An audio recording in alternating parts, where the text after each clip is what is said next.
Alright, today I'm going to be taking a look at Windows Admin Center and showing the process for upgrading from Windows Project Honolulu, which was the code name, to the full release of Windows Admin Center. So let's go ahead and get started. So the first thing, I'm just going to go ahead and connect to my portal.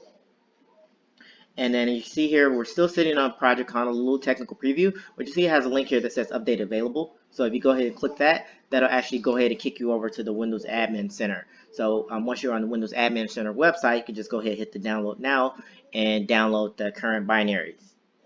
All right, so I've already done a few of those steps and launched the Windows Admin Center setup.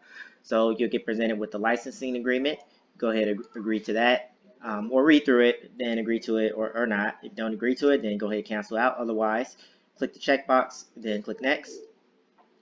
And then similarly like you got on Project Honolulu, you got these options too if you want to allow it to modify the machine's trusted host settings. I'm going to go ahead and allow that. And then you have an option to create a desktop shortcut if you need one of those or not. I'm going to allow it to do both of those.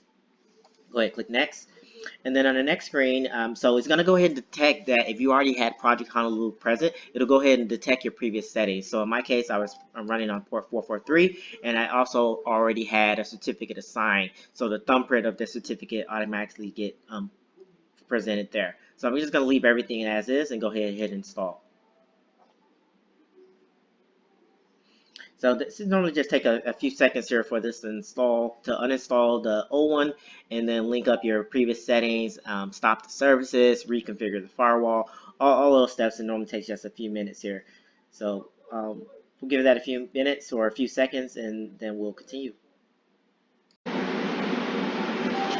All right, so that just took a few seconds to complete, maybe a minute or two in most environments. So definitely less than 5 minutes for pretty much most any environment it should be able to install. So you get presented with the finish. So now Windows Admin Center is now running on the system.